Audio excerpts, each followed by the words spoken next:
اللہ الرحمن الرحیم۔ عورت کا ریزر سے چہرے کے بال صاف کرنا۔ انڈیا سے کسی نے پوچھا ہے کیا عورت کے لیے بھووں کے علاوہ چہرے کے بال ریزر سے صاف کرنا جائز ہیں؟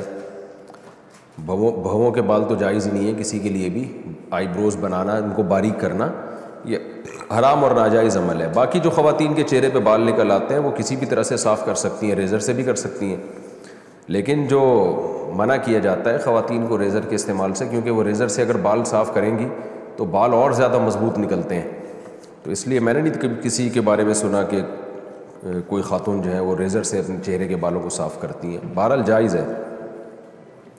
استحاضے کا حکم۔ محبت اللہ صاحب انڈیا سے پوچھتے ہیں اگر کسی عورت کو استحاضہ ہے تو قرآن پاک پڑھنے کے لیے اسے نیا وضو کرنے کی ضرورت ہے یا نماز کے لیے کیے گئے وضو ہی سے وہ قرآن پڑھ سکتی ہے؟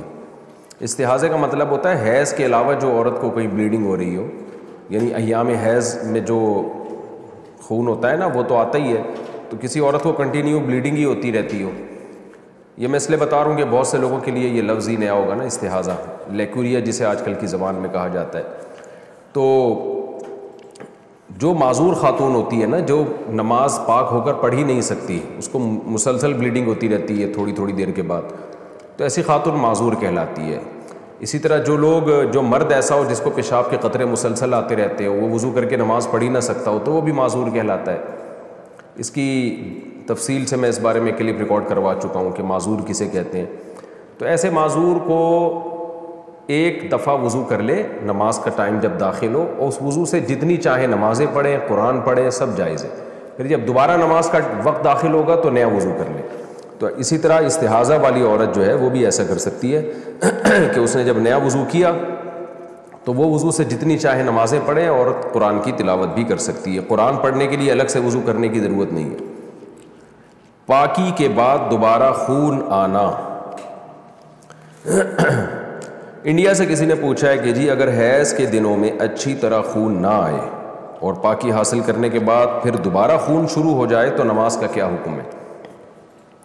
کسی خاتون کو بلیڈنگ آئی جن دنوں میں آیا کرتی تھی، اور جو ان کا ٹائم تھا بلیڈنگ کے بند ہونے کا اس کے بعد بھی آتی رہی، تو 10 دن سے پہلے جب بھی خون آئے گا نا، 10 دن سے پہلے اگر وہ خون بند ہو گیا تو یہ کنٹینیو حیض ہی کا خون کہلائے گا۔ میں اس کو مثال سے سمجھاتا ہوں۔ دیکھیں کسی خاتون کی عادت ہے 5 تاریخ سے لے کے ان کو 10 تاریخ تک خون آتا ہے، اگلے مہینے 5 تاریخ کو خون شروع ہوا، 10 تاریخ کے بعد بھی کنٹینیو رہا، 11 تاریخ کو آیا، 12 تاریخ کو آیا، تو یہ کنٹینیو حیض ہی ہے۔ اب اگر 15 تاریخ سے پہلے بند ہو گیا تو اس کا مطلب 10 دن سے پہلے بند ہو گیا، تو جتنے دن میں بند ہوا وہ سارے دن حیض ہی کے کہلائیں گے۔ 7 دن میں بند ہوا تو 7 دن حیض کے۔ اگلے مہینے یہ سمجھا جائے گا بھئی اس خاتون کی عادت چینج ہو گئی، اب 7 دن حیض کے ہو گئے۔ لیکن خوب سمجھ لیں، اگر کسی خاتون کی عادت تھی 5 تاریخ سے لے کے 10 تاریخ تک حیض آنے کی، اب اس مہینے کیا ہوا کہ 5 تاریخ سے لے کے 10 تاریخ تک، پھر 11 کو بھی، 12 کو بھی، 13 کو بھی، 14 کو بھی، 15 کو بھی، اب 10 دن ہو گئے، 10 دن کے بعد 16 کو بھی خون آیا ہے، اس کا مطلب 10 دن سے زیادہ آ گیا، تو 10 دن سے زیادہ کبھی بھی حیض نہیں ہوتا۔ تو یہ اس کی علامت ہوگی کہ یہ جو ان کی عادت تھی نا 5 دن خون آنے کی، وہ تو خون کے دن کہلائیں گے، 5 دن سے زیادہ جو خون آیا ہے وہ خون استحاضہ کا کہلائے گا، لہذا اس میں جو نمازیں انہوں نے چھوڑی ہیں ان کی قضا ان پر لازم ہوگی۔ جیسے 5 تاریخ کو خون آیا، 10 تاریخ کو بند ہونا تھا، عادت ان کی یہی تھی کہ 10 تاریخ کو بند ہو جاتا تھا، اس دفعہ نہیں ہوا، تو اگر 10 دن تک کنٹینیو خون آتا رہا، یعنی 15 تاریخ تک خون آتا رہا اور 15 تاریخ سے تجاوز کر گیا، تو پھر یہ سمجھا جائے گا کہ یہ سارا اضافی خون یہ استحاضے کا ہے، یہ حیض کا نہیں ہے، لہذا ان 5 دنوں میں جو اضافی نمازیں چھوڑی ہیں انہوں نے، وہ نمازیں ان کو لوٹانی پڑیں گی، قضا کرنی پڑے گی۔ اور اگر 15 تاریخ سے پہلے بند ہو گیا تو اس کا مطلب کنٹینیو 10 دن سے زیادہ نہیں آیا، 10 دن سے پہلے بند ہو گیا تو وہ سارے حیض ہی کا خون کہلائے گا۔ تسہیل بہشتی زیور کتاب خواتین کو چاہیے گھر میں رکھیں حیض و نفاس کے مسائل سمجھنے کے لیے۔ حیض و نفاس کے مسائل ایک دفعہ اچھی طرح سے سمجھ لیں تو بہت اس میں خواتین کو مہارت ہو جاتی ہے۔ تو بہشتی زیور میں بڑے آسان انداز سے لکھے ہوئے ہیں حیض و نفاس کے مسائل۔ آج کل شرعی مسائل کی طرف لڑکیوں کی توجہ ہی نہیں ہے. ڈاکٹر بن رہی ہیں, انجینئر بن رہی ہیں, طہارت کے احکام اسلام تو آپ کو طہارت کے احکام بھی بتاتا ہے نا, تو آپ کو میڈیکل کالج میں تھوڑی بتائی جائیں گے یہ حیض و نفاس کے شرعی احکام کیا ہیں. تو یہ تو میڈیکل سائنس کا ٹاپک ہی نہیں ہے, نہ یہ آپ کو فزکس کیمسٹری میں یہ چیزیں سکھائی جائیں گی. یہ چیز شرعی احکام ہے. نماز کا طریقہ کیا ہے, غسل کا طریقہ کیا ہے, یہ ڈاکٹر تھوڑی بتائیں گے آپ کو. ڈاکٹر کی نظر میں تو ڈیٹول سے نہا لو, پانی سے نہا لو, ایک ہی بات ہے, دونوں میں جراثیم مر جاتے ہیں. لیکن اسلام یہ کہتا ہے آپ کو پانی سے نہانا پڑے گا, غسل پانی سے کرنا پڑے گا آپ کو. تو اس لیے حیض و نفاس کے مسائل خواتین سیکھیں. دینی تعلیم اتنی حاصل کرنا فرض ہے جس کا آپ کے روزمرہ کے شرعی مسائل سے تعلق ہے. طلب العلم فریضۃ علی کل مسلم و مسلمہ. نبی نے فرمایا کہ ہر مسلمان مرد اور عورت پر علم کا سیکھنا فرض ہے. تو اس کی تفسیر میں تشریح میں علماء کہتے ہیں آپ کو جن مسائل کی روزمرہ ضرورت پیش آتی ہے, چاہے مرد ہو یا عورت, تو وہ علم آپ پر سیکھنا فرض ہے. تو حیض و نفاس تو خواتین کو واسطہ پڑتا ہے اس سے, تو لہذا ان پر لازم ہے کہ وہ یہ مسائل سیکھیں. اور بہشتی زیور رکھ لیں, تسہیل بہشتی زیور, جامع ترشید نے بہشتی زیور کو آسان کر کے چھاپا ہے, وہ کتاب رکھ لیں. پھر کوئی بات سمجھ میں نہ آئے تو پھر علماء سے رجوع کریں. قبضہ کی جگہ کی چوکیداری کرنا. رسول بخش کوئٹہ سے پوچھتے ہیں, میں ایک گن مین ہوں, میرے سردار کی 2 جگہیں ہیں, ایک تو اس کی اپنی جگہ ہے اور دوسری جگہ اس نے قبضہ کی ہے, مگر مجھے معلوم نہیں ہے کہ میں جس جگہ ڈیوٹی کر رہا ہوں وہ اس کی اپنی ہے یا قبضے والی ہے, تو کیا اسی صورت میں میری ملازمت اور کمائی حلال ہے یا نہیں؟ آپ کو چونکہ پتہ نہیں ہے تو آپ کی کمائی حلال ہے. اگر آپ کو پتہ چل جائے یہ قبضے کا پلاٹ ہے پھر اس کی چوکیداری آپ کے لیے جائز نہیں ہے. یعنی جو اصل مالک ہے نا اس سے بچانا اس پلاٹ کو, کیونکہ آپ کا جو اونر ہے, جو آپ جس کی ملازمت کر رہے ہیں, اس پہ لازم تھا کہ یہ پلاٹ اس کو واپس کرے. لیکن آپ کو چونکہ علم نہیں ہے تو آپ کے لیے گنجائش ہے جاب کی. بہتر یہی ہے کہ آپ چھوڑ دیں یہ جاب, تو زیادہ اچھا ہے. کسی شریف آدمی کے ہاں جاب کریں جو لوگوں کی زمینوں پہ ناجائز قبضہ نہیں کرتا. احتیاط کا تقاضا یہی ہے. بیوی کے بغیر تقریبات وغیرہ میں شرکت. ممبئی سے کسی نے پوچھا ہے, جی میں نے پسند کی شادی کی, ابو راضی نہیں تھے مگر انہوں نے میری شادی کرا دی. میں الگ رہتا ہوں, میرے ابو کا کہنا ہے کہ تمہاری بیوی میرے سامنے نہیں آنی چاہیے. عام دنوں میں تو چل جاتا ہے مگر تہوار وغیرہ پر خاندان والے ہمارے گھر میں جمع ہوتے ہیں. ایسی صورت میں اپنی بیوی کو چھوڑ کر کیسے چلا جاؤں؟ نہ جاؤں تو بھی گھر والے نہ آنے پر برا مانتے.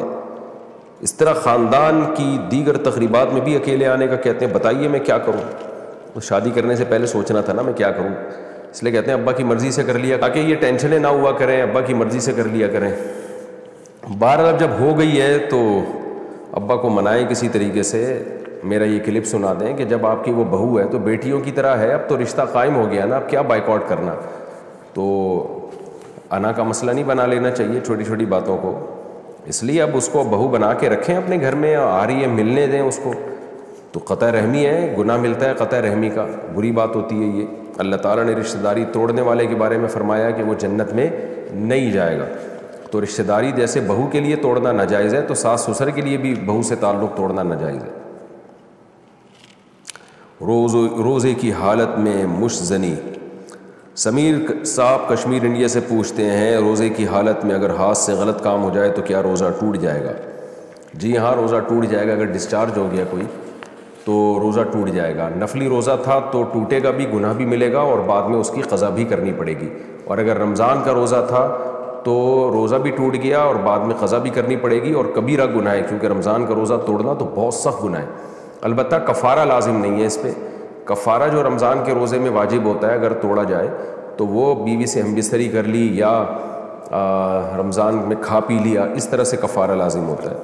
تو اگر کسی نے ہینڈ پریکٹس کی رمضان کے روزے میں تو روزہ ٹوٹے گا, کبیرہ گناہ بھی ہوگا, اور لیکن یہ ہے کہ کفارہ لازم نہیں ہوگا.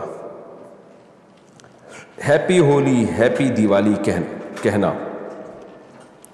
انڈیا سے کسی نے پوچھا ہے, ہندوؤں کے تہواروں پر ہیپی ہولی یا ہیپی دیوالی کہنے سے کیا ایمان چلا جاتا ہے, کیا نکاح ٹوٹ جاتا ہے؟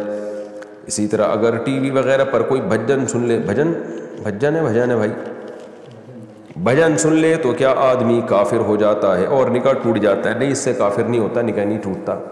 پہلے ہی شادیاں کم ہو رہی ہیں، جو تھوڑی بہت رہ گئی ہیں آپ ان کو بھی توڑ تاڑ کے برابر کر رہے ہو بھائی. لیکن گناہ کی بات ہے. کوئی بھی غیر مسلم ہو اس کے مذہبی تہواروں میں آپ شرکت نہیں کر سکتے. ریزرو رہیں، نہ دشمنی رکھیں، نہ اس معاملے میں ان سے دوستی. ویسے تو آپ کسی سے، ہندو سے اچھا سلوک کرنا چاہیے، عیسائیوں سے بھی اچھا سلوک کرنا چاہیے، ان کو ہدیہ دینا، دعوتوں میں بلانا، یہ سب جائز ہے. لیکن ان کی مذہبی تہواروں میں کسی بھی قسم کی شرکت شریعت میں جائز نہیں ہے. لا علمی میں رضائی بھانجی سے نکاح. سلمان صاحب انڈیا سے پوچھتے ہیں، اگر کسی لڑکے نے بچپن میں اپنی خالہ کا دودھ پیا ہو اور پھر اپنی خلیری بہن کی لڑکی سے یعنی بھانجی سے نکاح کر لیا ہو اور بچے بھی ہو گئے ہوں، شادی کو 25 سال ہو گئے ہیں، تو کیا یہ نکاح جائز ہے؟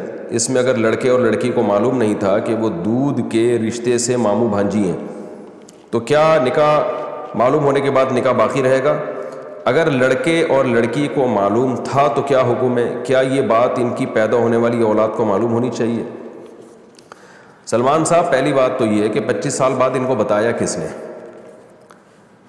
کہ یہ جو شخص ہے جس نے جس لڑکی سے نکاح کیا، اس لڑکی کی جو ماں ہے وہ اس کی رضائی بہن ہے، یہ بتایا کس نے؟ اگر یہ بات 2 معتبر گواہوں سے ثابت ہوئی ہے، 2 معتبر گواہوں سے، یا ایک مرد اور 2 عورتوں سے، یعنی 2 مرد ہوں معتبر ہوں، یا ایک مرد اور 2 عورتوں نے گواہی دی ہے کہ واقعی ہم نے اپنی آنکھوں سے دیکھا ہے، یا یہ بات مشہور ہے بہت پہلے سے کہ یہ دونوں نے، یعنی اس شخص نے اپنی جو خلیری ہے اس کی ماں کا بچپن سے مراد 2 سال کی عمر سے پہلے دودھ پیا ہے. تو اگر وہ بڑے کانفیڈنٹلی یہ گواہی دیتے ہیں تو ان کی گواہی کو سنا جائے گا، اس پہ جرح کی جائے گی اور کراس کویشچن پوچھے جائیں گے کہ اگر یہ پیا ہے تو آپ نے ابھی تک بتایا کیوں نہیں، اتنے 25 سال کے بعد آپ کیوں بتا رہے ہو؟ اس کی وجہ جب تک وہ نہیں بتاتے تو اس وقت تک اس گواہی کا اعتبار نہیں. تو اگر 25 سال کے بعد وہ بتا رہے ہیں اور ثابت ہو جاتا ہے کہ وہ سچ بول رہے ہیں، یعنی ان پہ کوئی جرح ثابت نہیں ہوتی، تو پھر میاں بیوی کو فوراً علیحدہ ہونا لازم ہے، کیونکہ یہ نکاح شرعاً جائز نہیں ہے. اسی وقت علیحدگی اختیار کر لیں، کیونکہ یہ پھر دودھ پیتی بہن کی بیٹی بن جائے گی نا، بھانجی ہے یہ. تو جو اب تک لا علمی میں ہوا وہ قابل معافی ہے، یہ اولاد بھی ثابت النسب کہلائے گی کیونکہ لا علمی میں یہ سب کچھ ہوا ہے. تو لیکن فوراً ان پر لازم ہوگا کہ اب علیحدگی اختیار کر لیں. تو بچے یہ باپ ہی کے کہلائیں گے، یہ ولد الزنا نہیں کہلائیں گے کیونکہ لا علمی میں ہوا یہ. دوسری بات یہ، اگر اس طرح سے گواہوں سے ثابت نہیں ہوتا بلکہ کسی خاتون نے کہہ دیا کہ جی جیسے یہ لڑکی ہے اس کی ماں جو ہے جو آپ کی خلیری تھی یا کسی کی بھی خلیری ہے، پتہ نہیں سوال کس کے بارے میں آپ نے پوچھا ہے، اس کی ماں نے کہہ دیا کہ میں نے دودھ پلایا، تو ایک عورت کی گواہی معتبر نہیں ہے. اس میں کوئی بھی شوشہ چھوڑ سکتا ہے، اس میں تو کوئی بھی کہہ سکتا ہے کہ یہ دونوں جو ہے رضائی بہن بھائی ہیں، تو اس طرح معتبر نہیں ہے. ایسے تو کوئی بھی کچھ بھی کہہ دے گا. تو اس لیے اس میں 2 مرد کی گواہی چاہیے یا ایک مرد اور 2 عورتوں کی گواہی، یا پہلے سے یہ بات مشہور و معروف ہو، علاقے میں سب جانتے ہوں، تو پھر کسی کی گواہی کی ضرورت نہیں ہے. تو ظاہر ہے مشہور و معروف ہوتی تو کوئی شادی کہاں کرنے دیتا آپ کو اس کے ساتھ، اور 25 سال کے بعد کہاں پتہ چلتا آپ کو یا کسی کو بھی جس کے بارے میں آپ سوال پوچھ رہے ہیں. تو میں خلاصہ دہرا دیتا ہوں کہ اگر یہ بات ثابت ہو جاتی، بہتر یہی ہے کہ آپ جو ہے نا یہ کیس، جن کا بھی یہ کیس ہے، آپ کا تعلق انڈیا سے ہے تو وہاں معتبر علماء کے پاس یہ کیس لے کر جائیں اور وہ باقاعدہ ایک قضا کا وہ قائم کریں، مجلس قضا جسے کہتے ہیں، اور جو لوگ گواہی دے رہے ہیں کہ آپ نے بچپن میں اپنی خالہ کی اس بہن کا دودھ پیا تھا، اپنی خالہ کا دودھ پیا تھا آپ نے، یعنی جو گواہی دے رہے ہیں کہ آپ نے بچپن میں اپنی خالہ کا دودھ پیا تھا، جو گواہی دے رہے ہیں، تو وہ جو علماء کی مجلس ہوگی وہ ان گواہوں کو پرکھے گی، ان سے کراس کویشچن پوچھے گی. 2 مرد ہوں گواہ میں یا ایک مرد اور 2 عورتیں ہوں، یہ خوب سمجھ لیں. تو اگر اس طرح کے کوئی گواہ ہیں تو وہ آپ علماء کے پاس لے کر جائیں، وہ ان کو کراس کویشچن کر کے نا ان سے اندازہ لگائیں گے کہ یہ سچ کہہ رہے ہیں کہ جھوٹ کہہ رہے ہیں. اگر ثابت ہو جاتا ہے کہ یہ جھوٹ بول رہے ہیں، ان کے بیان میں تضاد ہے اور وہ وجہ بھی نہیں بیان کر پا رہے کہ ہم نے 25 سال چھپایا کیوں اس بات کو، تو ان کی گواہی کو مسترد کر دیا جائے گا، اور پھر جو بھی یہ شخص ہے اپنی بیوی کے ساتھ زندگی گزارے، یہ ثابت نہیں ہوگا کہ اس نے دودھ پیا ہے۔ لیکن اگر ان کی گواہی سے یہ ثابت ہو جاتا ہے مجلس قضا میں کہ بھائی یہ واقعی یہ 2 مرد گواہی دے رہے ہیں یا 1 مرد اور 2 عورتیں، تو پھر علیحدگی اختیار ہوگی۔ اور اگر 2 گواہی نہیں ہے سرے سے، یا گواہ تو ہے لیکن مجلس قضا نے ان کی گواہی کو مسترد کر دیا ہے، تو پھر 1-2 عورتوں کے کہنے سے یا 8-10 عورتیں بھی اگر کہہ دینا کہ یہ دودھ پلایا، تو بھی وہ معتبر نہیں ہے ان کی گواہی اتنے عرصے کے بعد، 25 سال کے بعد۔ باقی یہ کہ اگر پہلے سے پتہ تھا ان کو، یعنی شوہر کو پہلے سے پتہ تھا کہ میں نے بچپن میں اپنی خالہ کا دودھ پیا ہے، اس کو یقین تھا، معتبر گواہوں سے یہ بات ثابت تھی، یا بچپن سے یہ بات مشہور تھی، یعنی جب پیا ہے تو اسی وقت یہ بات پھیل گئی تھی، تو پھر اس کے لیے اس سے نکاح حرام تھا، ناجائز تھا۔ اگر اس نے نکاح کیا ہے تو یہ بالکل ناجائز نکاح ہوا ہے، اپنی بھانجی سے نکاح کہلائے گا، اور اس سے جو بچے پیدا ہوئے ہیں پھر وہ بھی ثابت النسب نہیں کہلائیں گے، ان کی نسبت باپ کی طرف نہیں ہوگی، صرف ماں کی طرف نسبت ہوگی۔ جلدی میں نماز کی سنتیں ترک کر دینا۔ پاکستان سے کسی نے پوچھا ہے میں جاب کرتی ہوں، دوپہر 2:30 بجے جاب سے گھر آتی ہوں، پھر بچوں کو کھانا وغیرہ کھلا کر 3:30 بجے ٹیوشن کے لیے نکلنا ہوتا ہے، 3:30 بجے، تو کیا میں ظہر کے صرف 4 فرض پڑھ سکتی ہوں؟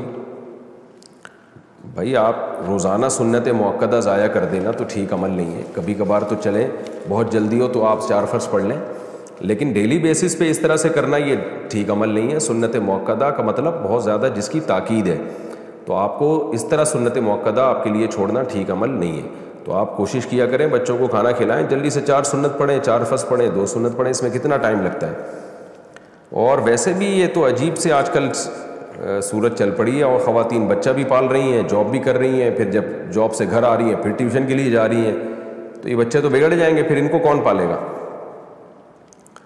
خیالات میں بیوی کو علیحدگی کا لفظ بول دیا۔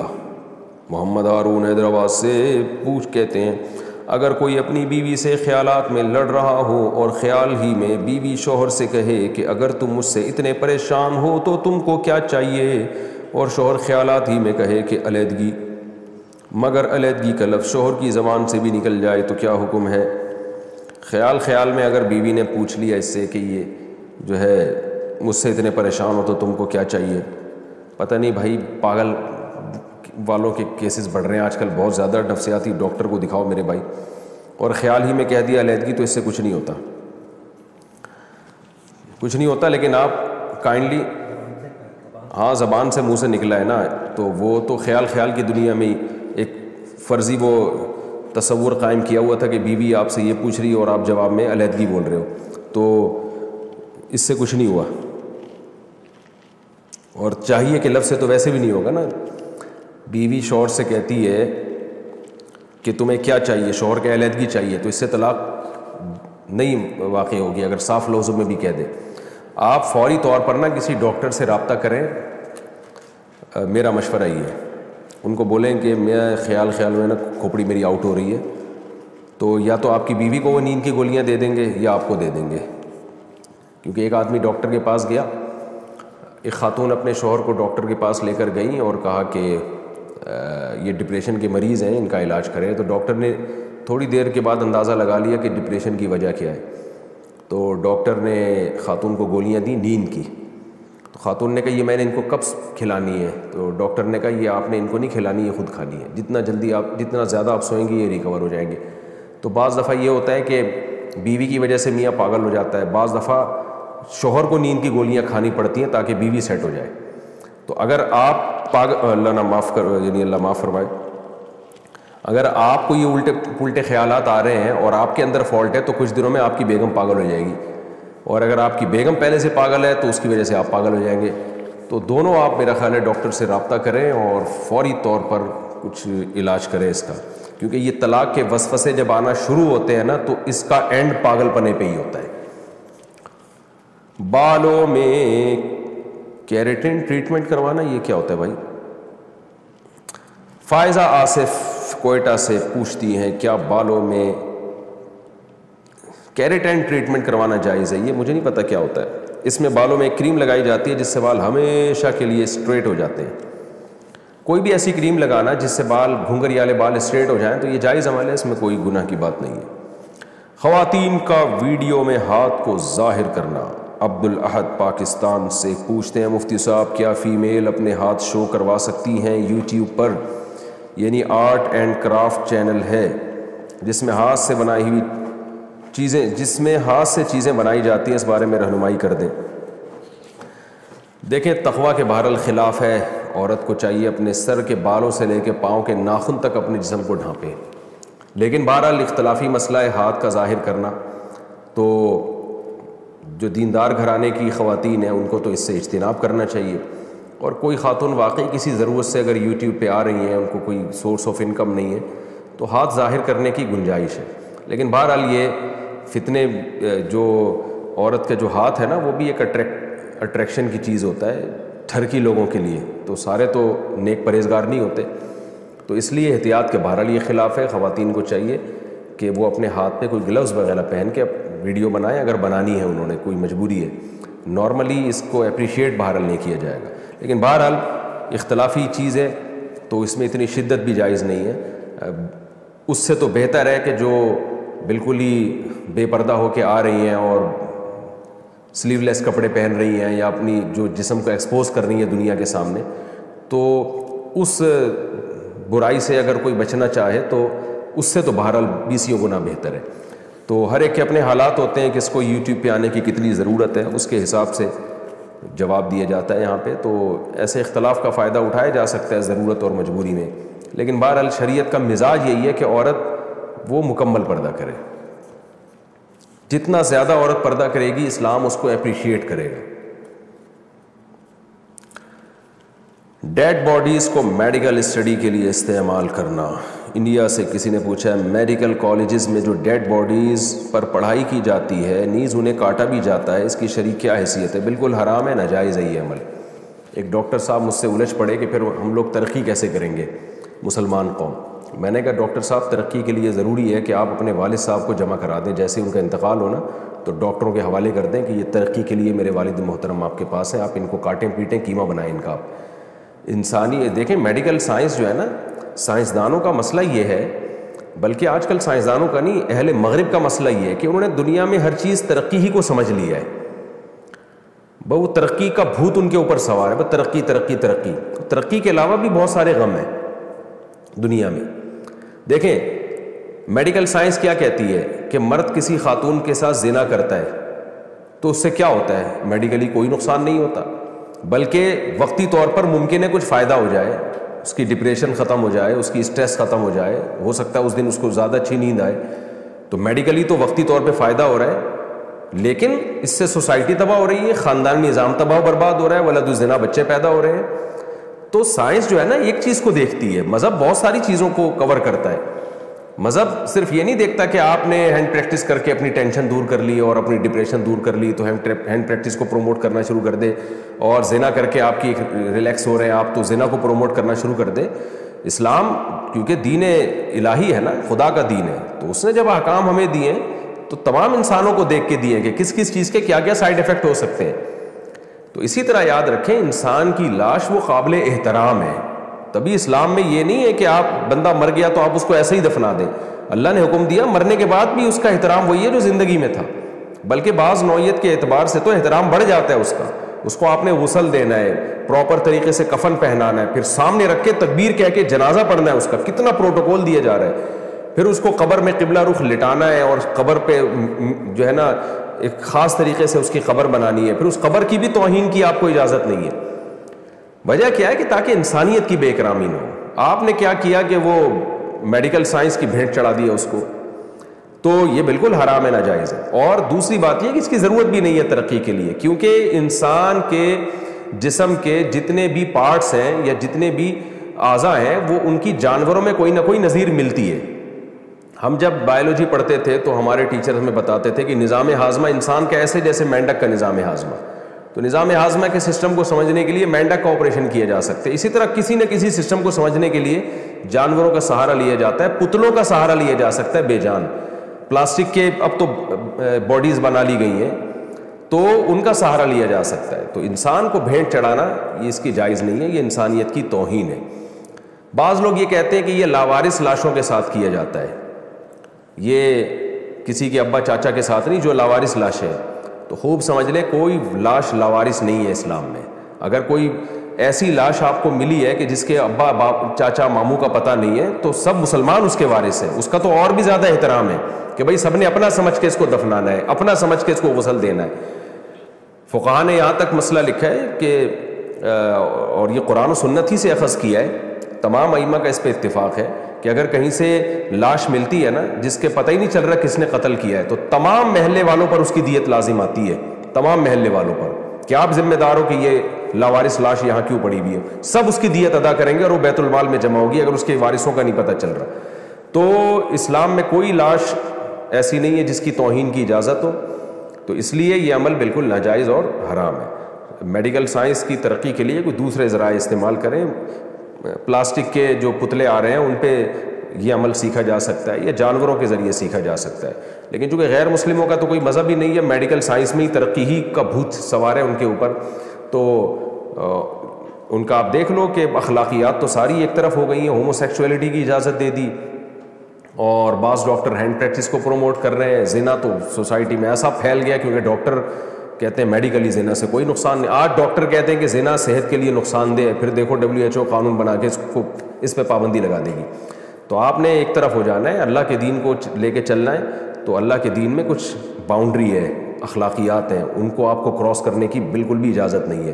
تو اس لیے یہ جو ہمارے ہاں بڑا اپریشیٹ کیا جاتا ہے نا بعض لوگوں کی طرف سے کہ ایکچولی ہم نے ترقی کرنی ہے, تو میں ان سے کہتا ہوں اپنی اماں کو لا کے رکھ دیا کرو. اماں کو زندگی میں بتا دو کہ اماں جب آپ کا انتقال ہو گیا نا تو میں ڈاکٹروں کے حوالے کروں گا آپ کو, تاکہ وہ چیر پھاڑ کریں اور آپ کے سارے کلیجے پھیپھڑے الگ کر کے رکھ دیں, وہ لٹکا دیں. وہ تو دیکھو تمہاری ماں تمہیں کیسے بددعائیں دیتی ہے. تو جب کوئی عورت اس طرح لاوارث ہو تو وہ بھی کسی کی ماں ہے, نہیں ہے تو وہ سب مسلمانوں کی ماں ہے وہ. اور اپنے ابا کو زندگی میں بتا دو کہ ابا چونکہ میڈیکل سائنس میں یہ جائز ہے کہ انسانی لاش پہ تجربہ کر سکتے ہیں, لہذا آپ کے انتقال کے بعد میں آپ کو جمع کرا دوں گا, ڈاکٹروں کے حوالے کر دوں گا. دیکھو ابا کیسی بددعائیں دیں گے. آپ کہہ سکتے ہو کہ ہم جو لاش دیتے ہیں وہ تو کسی کا ابا نہیں ہے, غلط ہے, وہ کسی نہ کسی کا باپ ہے. نہیں ہے تو سب مسلمانوں کا باپ ہے, وہ سارے انسانوں کا باپ ہے. اگر بوڑھا ہے تو سب کا باپ ہے, بچہ ہے تو سب کی اولاد ہے, جوان ہے تو سب کا بھائی ہے, سب کی بہن ہے وہ.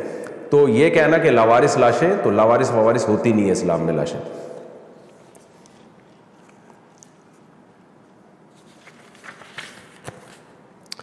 شوہر اہل حدیث اور بیوی اہل سنت ہو تو طلاق کا حکم.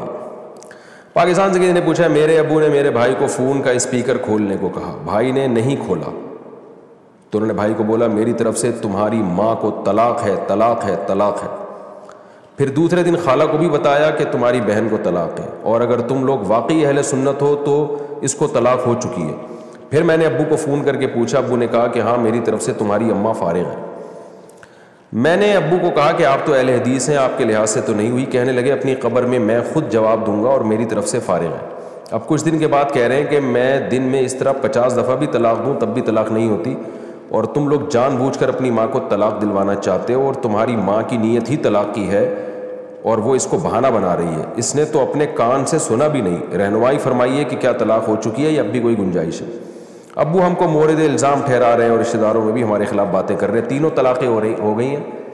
یہ اگر شوہر اہل حدیث بھی ہو اور وہ اکٹھی 3 طلاقیں دے دے تو تینوں ہی نافذ ہو جاتی ہیں, کیونکہ قرآن و سنت میں واضح آیات موجود ہیں, سورہ بقرہ میں بھی اور سورہ طلاق میں بھی, اور بخاری مسلم کی واضح حدیثیں اس بارے میں. میرے اس بارے میں کلپ موجود ہے, میرا جو چینل ہے نا مفتی طارق مسعود اسپیچز, اس میں جو میں نے سورہ بقرہ کی تفسیریں ریکارڈ کروائی ہیں, تو تفسیر کے لیکچر چل رہے ہیں, میرا خیال ہے 300 سے اوپر لیکچر ہو چکے ہیں. تو اس میں آپ سورہ بقرہ میں جب جائیں گے نا طلاق مرتان, تو اس میں نے کئی لیکچر اسی پہ پورے حوالوں کے ساتھ احادیث پیش کی ہیں, صحابہ کے فتوے پیش کیے ہیں.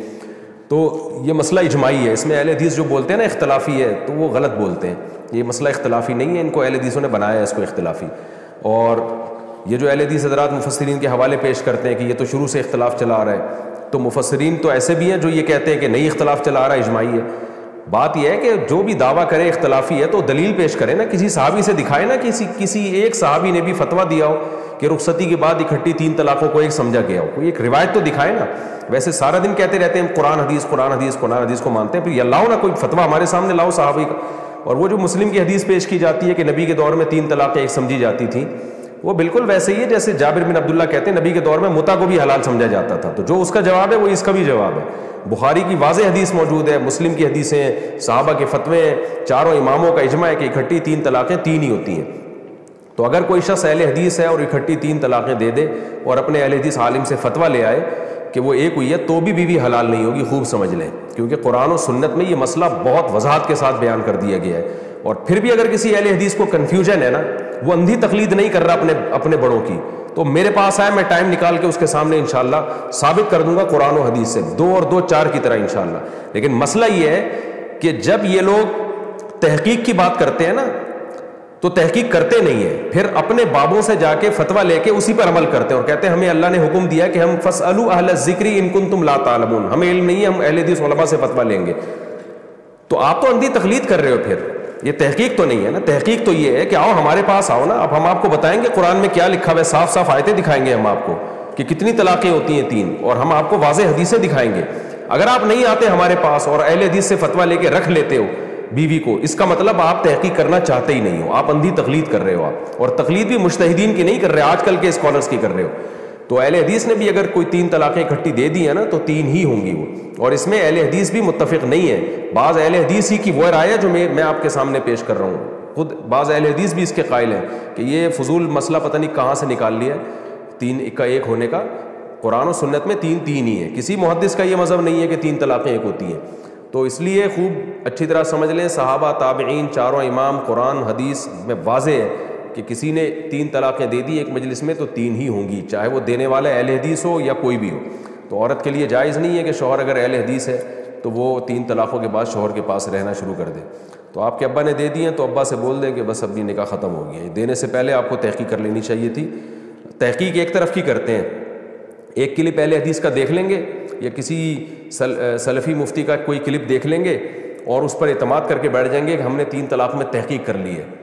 تو آپ تحقیق یہ تو نہیں ہوتی نا، دونوں طرف کے دلائل سنیں تو پھر پتہ چلے گا آپ کو کہ صحیح کیا ہے اور غلط کیا ہے.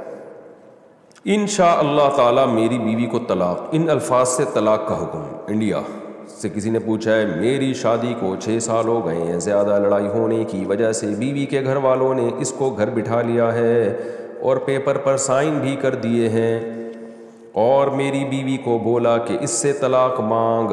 میری بیوی طلاق مانگ رہی تھی تو میں نے اس کو یہ الفاظ بول دیے کہ انشاءاللہ تعالی میری بیوی کو طلاق ہو. تو کیا طلاق ہو گئی ہے یا نہیں؟ اس کو عدت میں بٹھا رکھا ہے. غلط کیا ہوا ہے. آپ انشاءاللہ کا لفظ طلاق کے ساتھ بولا جائے تو طلاق واقع نہیں ہوتی. سے طلاق نہیں ہوئی ہے اس کو بولیں عدت میں نہ بیٹھے، اڑ جائے عدت سے، فوراً سے پہلے اڑ جائے. امی کی کزن سے نکاح. محمد ارمان مراد آباد انڈیا سے، میری امی کی ماموزاد بہن سے کیا میری شادی ہو سکتی ہے؟ جی ہو سکتی ہے. سودی قرض والی کمپنی کے شیئرز خریدنا. مہدی حسن بنگلہ دیش سے پوچھتے ہیں میں شیئر مارکیٹ کا کاروبار کرتا ہوں. جیسا کہ ہم جانتے ہیں کہ اگر سودی قرضہ 33% سے نیچے ہو تو شیئر خریدنے کی اجازت ہے، مگر میرا سوال یہ ہے کہ اگر میں ایسی کمپنی کے ساتھ معاملہ کرتا ہوں جس کے اوپر سودی قرض ہو تو کیا میں بھی سود کے گناہ میں شامل ہوں گا؟ دیکھو، کمپنی اگر بینک کی ہے اور وہ اس کا پروفٹ ہی سود ہے، یعنی وہ لوگوں کو قرضہ دیتی ہے تاجروں کو اور اس سے سود لیتی ہے، تو اس کے تو شیئر خریدنا حرام ہے. لیکن سودی قرض اگر لیتی ہے کمپنی لیکن اس کی کوئی پروڈکٹ ہے، جیسے صابن بنانے والی کمپنی ہے، شیمپو بنانے والی کمپنی ہے، وہ شیمپو بیچ کے پروفٹ اٹھا رہی ہے، تو اس کمپنی کے شیئر خریدنا جائز ہے، چاہے وہ 100% سودی قرضہ لے رہی ہو. اس کا سودی قرضہ لینا تو حرام عمل ہوگا، لیکن اس سے اس کا سارا بزنس حرام نہیں ہو جائے گا، کیونکہ بزنس میں سود آ نہیں رہا ہے. سود تو بینک کو یہ دے رہی ہے نا کمپنی، تو غلط کر رہی ہے، تو پروفٹ تو حرام بینک کا ہو رہا ہے جو سود لے رہا ہے اس سے. تو اس لیے سودی قرضہ لے کے کسی نے کوئی کمپنی بنائی، فیکٹری بنائی، تو سود لینے کا بہت بڑا کبیرہ گناہ ہوگا، سودی قرضہ لینے کا بہت بڑا گناہ تو ہوگا، لیکن اس سے اس کا بزنس حرام نہیں ہو جائے گا. تو اس لیے اگر کوئی ایسی کمپنی ہے جو سودی قرضہ لے کے کام کر رہی ہے لیکن اس کمپنی کی پروڈکٹ درست ہے، تو آپ کے لیے اس کمپنی کے شیئرز خریدنا جائز ہے. لیکن اگر کمپنی ایسی ہے کہ وہ قرضہ دیتی ہے اور اس پہ سود لیتی ہے، یا کمپنی کا کام تو درست ہے لیکن اس کا 33% نفع اس میں جو ہے نا ثلث جو ہے 33% اس میں سود شامل ہو رہا ہے، تو پھر اس کا شیئر خریدنا جائز نہیں ہے، اور اگر خرید لیا تو پروفٹ میں سے 33% آپ صدقہ کر لیں۔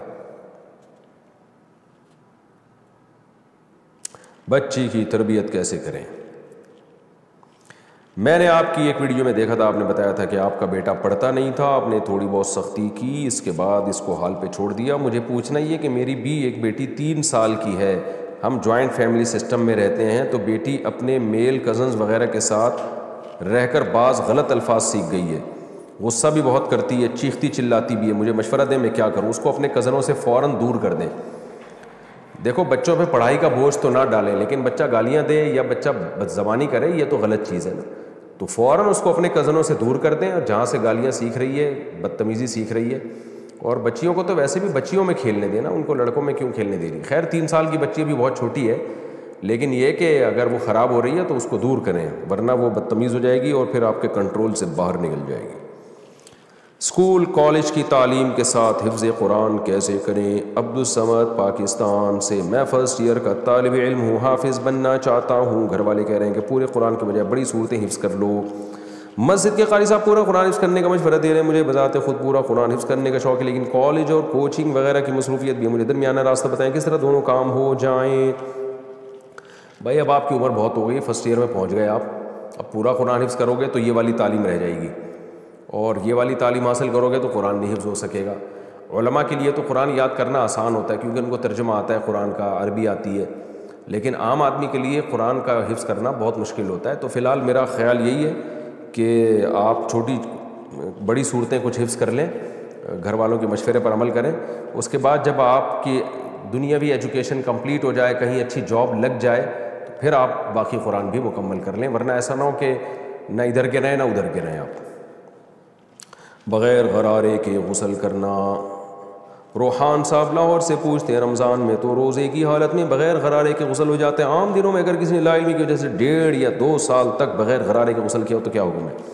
بغیر غرارے کے اگر کلی کی تو بھی غسل ہو جائے گا، غسل میں غرارہ کرنا فرض نہیں ہے، بہتر ہے، سنت ہے، بلکہ سنت مؤکدہ ہے، لیکن اگر نہیں کیا تو غسل بہرحال ہو جاتا ہے، اس سے کوئی فرق نہیں پڑتا، منہ بھر کے کلی کرنا ضروری ہے۔ دھوکے والی جگہ کام کرنا، پاکستان سے کسی نے پوچھا ہے، جی نام نہیں بتاتے پتہ نہیں کیوں۔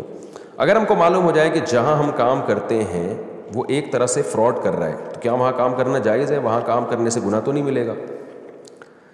دیکھو آپ کا کام کیا ہے، وہ فراڈ کر رہا ہے نہیں کر رہا وہ تو اس کا ہیڈک ہے نا، کون صحیح کون کر رہا ہے پاکستان میں، تو آپ کا کام اگر جائز ہے تو، اور وہ حرام کماتا بھی نہیں ہے، ایسا بھی نہیں کہ 100% آمدن حرام ہے، یعنی آپ کا کام 2 وجہ سے ناجائز ہوگا۔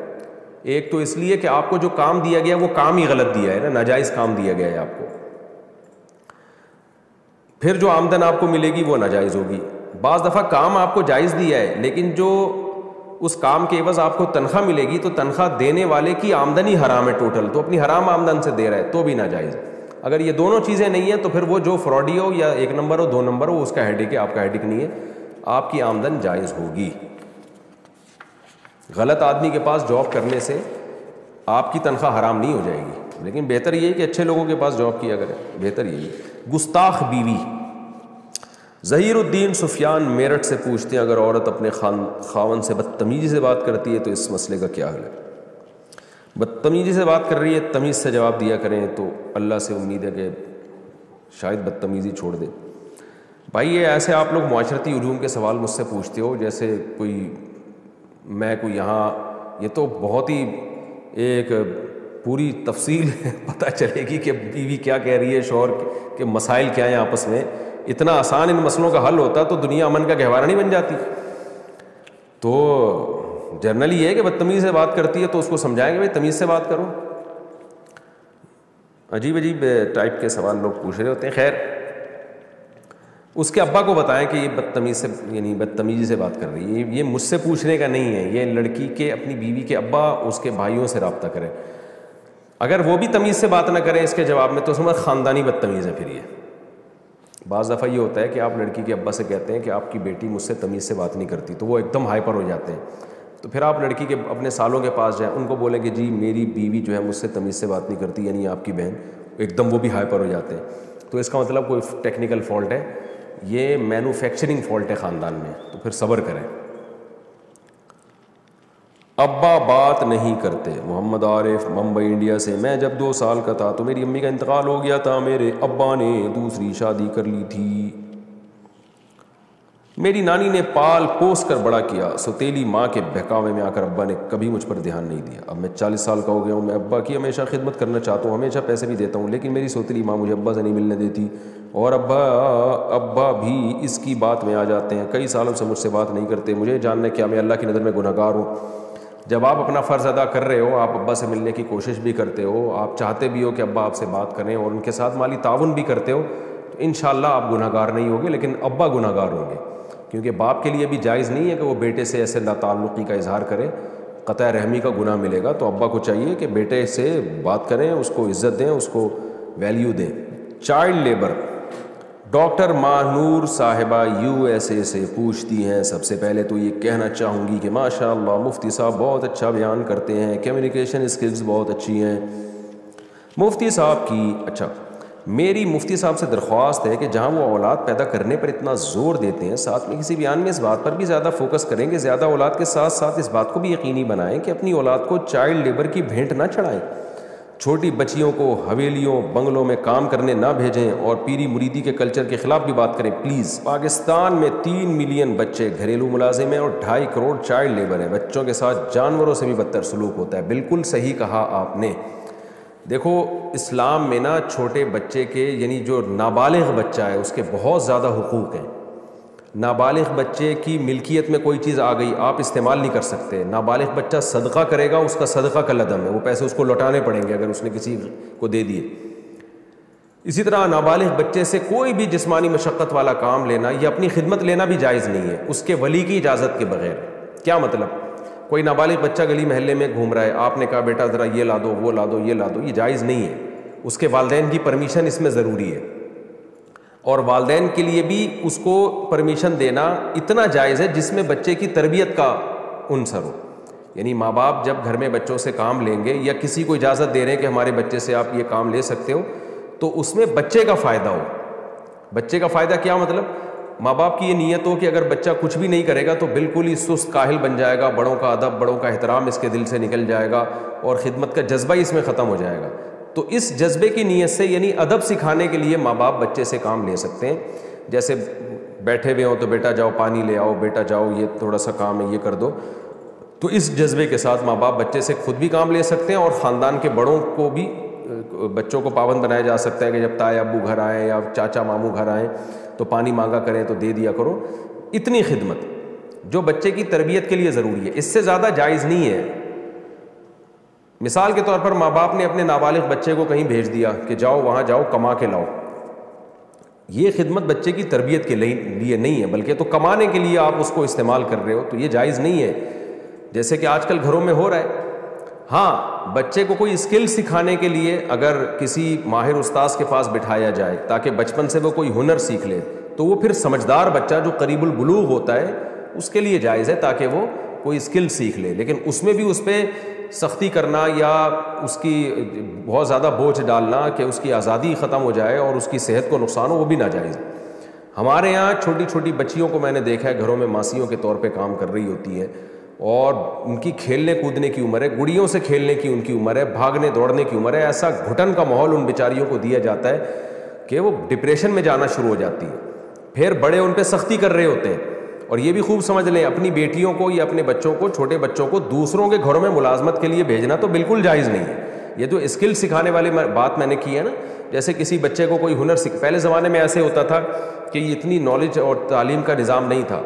آپ چاہتے ہیں میرا بچہ کارپینٹر بنے, تو کارپینٹر بڑھئی کے پاس بٹھا دیا, بیٹا تھوڑا تھوڑا اس سے نا کام سیکھو. تو تھوڑا تھوڑا سیکھتا رہتا تھا, جب بالغ ہوتا تھا تو بہت کچھ سیکھ چکا ہوتا تھا, کمانے کے قابل ہوتا تھا. تو اس حد تک اب تو ایجوکیشن کا دور ہے, اب اس طرح کسی کارپینٹر کے یا کسی کے حوالے نہیں کیا جاتا بچوں کو. اور پہلے حوالے کیا بھی جاتا تھا تو ماں باپ نگرانی کر رہے ہوتے تھے کہ زیادہ بوجھ تو نہیں ڈالا جا رہا ہے اس کے اوپر. تو اس طرح کا ہنر سکھانے کے لیے گنجائش تھی. اب یہ نہیں ہو رہا. اب تو چھوٹے بچوں کو جس طرح سے کام لیا جاتا ہے، آپ میکینک کے پاس چھوٹا بچہ بٹھا دو، میکینک بات بات پہ اس کی گدی پہ تھپڑ مار رہا ہوتا ہے، پانا لے کر آ، اسکرو لے کر آ، دیکھتا نہیں ہے، وہ میلا کچیلا سارا دن اس کا وہ ورک شاپ میں گزر جاتا ہے بچے کا. تو یہ ناجائز ہے. اور بچہ جو ارننگ کمائے گا نا تو وہ کسی کے لیے بھی حلال نہیں ہوگی، وہ بچے ہی کا حق ہے، کیونکہ نابالغ بچے کی آمدن آپ نہیں کھا سکتے. تو یہ چند چیزیں ہیں جس کا بڑا خیال کرنا ضروری ہے. تو اس لیے یہ جو نابالغ بچوں کی ملازمتوں کا رواج ہمارے یہاں چل پڑا ہے یہ بالکل ناجائز ہے، اس کو ختم کرنا چاہیے، اس کے خلاف آواز اٹھانی چاہیے. اور بعض جگہ دینی اداروں میں بھی، میں سب کی بات نہیں کر رہا، بعض دینی اداروں میں بھی ہم نے دیکھا ہے کہ ماں باپ اپنے بچوں کو حوالے کر دیتے ہیں کسی قاری صاحب کے پاس، پھر قاری صاحب اپنے گھر کے کام لے رہے ہیں، جا یہ لے کر آ، جا وہ لے کر آ، جا فلانا لے کر آ، جا یہ کام کر. وہ بچہ نہیں ہوا، وہ تو ایک پوری مشین بن گئی، آپ کے ملازم بن گیا. ہم جب مدرسے میں پڑھتے تھے حضرت مفتی رشید احمد صاحب رحمہ اللہ تعالیٰ کے ہاں، تو میری عمر تو 18 سال تھی، میں تو بالغ تھا. کسی استاذ کو اجازت نہیں تھی کہ کسی بچے سے دکان سے ایک انڈا بھی منگوائیں. وہ کسی نابالغ بچے سے کسی قسم کا کام لینے کی اجازت نہیں تھی. تو ہمارے شیخ حضرت مفتی رشید احمد صاحب رحمہ اللہ اس پہ بہت سخت تھے، بھئی نابالغ بچے سے آپ کام نہیں لیں گے کوئی بھی، وہ بس پڑھائی کے لیے آپ کے پاس آیا ہے اور اس کو آپ محبت سے پڑھائیں. تو کوئی بھی ہم تو بالکل اتنا ریزرو رہتے تھے چھوٹے بچوں سے کہ ہمیں پتہ تھا کہ ہم کبھی، مجھے نہیں یاد پڑتا کہ میں نے وہاں 7-8 سال مدرسے میں گزارے، ہم تو سینئر طلبہ میں تھے، تو ہم نے کبھی کسی نابالغ بچے کو یہ بھی کہا کہ بیٹا میرے لیے جا کے پانی لے آؤ، یہ بھی نہیں. ہم اس کے لیے بالغ بچہ تلاش کرتے تھے، بالغ لڑکا، کہ میں بیٹھا ہوں یار ذرا میں پڑھ رہا ہوں یار تو ذرا پانی پلا دے مجھے. یہاں بھی کوئی مدرسہ ہوتا ہے جس میں ہمارے شاگرد ہوتے ہیں، جامع ترشید میں ہمارا مدرسہ ہے، وہاں ہمارے بہت سارے نابالغ بچے ہیں، تو ہم ان کو بھی کبھی نہیں کہتے کہ یہ بھی نہیں کہتے کہ جا کے پانی لے کر آؤ. بالغ لڑکا تلاش کرتا ہوں میں بالغ سے کہ تم جاؤ پانی لے کر آؤ. تو اس کا بڑا خیال کرنا چاہیے. نابالغ بچوں سے اس طرح سے محنت مشقت والے کام لینا، تو اپنے ذاتی مفاد کے لیے ان کو استعمال کرنا، یہ شرعاً جائز نہیں ہے. صرف ماں باپ خدمت لے سکتے ہیں یا کسی کی خدمت ان سے کروا سکتے ہیں، ان کی حیثیت کو دیکھتے ہوئے اور تربیت کی نیت سے، تاکہ ان میں ادب آئے، اس سے زیادہ نہیں ہے. اور گھروں میں بھیجنا بچوں کو کام کاج کے لیے یہ تو بہت ہی غلط ہے، کیونکہ بچے تو آج کل آپ کو پتہ ہے کہ انٹرنیٹ پر فحش فلمیں دیکھنے کا لوگوں میں رواج ہے.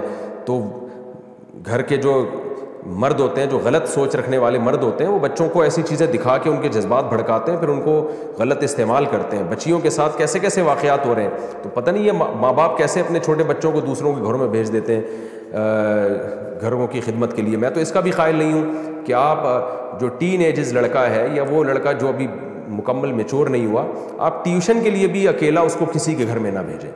یہ وہ دور نہیں ہے کہ جس میں آپ ٹیچر پہ اعتماد کر لیں اور اپنا بچہ اس کے حوالے کر دیں. اس سے بڑی بے حیائی پھیلتی ہے. میرے پاس بہت سارے واقعات ہیں، لوگ شیئر کرتے رہتے ہیں اپنے بچوں کے واقعات کہ جی ہم نے اپنے 17 سال کے لڑکے کو بھیجا تھا کسی کے گھر ٹیوشن پڑھنے کے لیے، تو وہ ٹیوٹر ہی نے اس کے ساتھ جو ہے نا غلط حرکتیں کرنا شروع کر دیں. بچی کو بھیجا تو ٹیوٹر نے اس کے ساتھ غلط حرکتیں. یہ دور شہوت پرستی کا دور ہے. میں نہیں کہہ رہا سارے ٹیوٹر سارے ٹیچر غلط ہوتے ہیں، لیکن کسی کے ماتھے پہ نہیں لکھا ہوا ہوتا. تو اپنے بچوں کو گھر میں رکھیں، اپنے ساتھ جہاں چاہیں لے جایا کریں. اور کلاس میں تو ٹھیک ہے، جب اوپنلی کلاس ہوتی ہے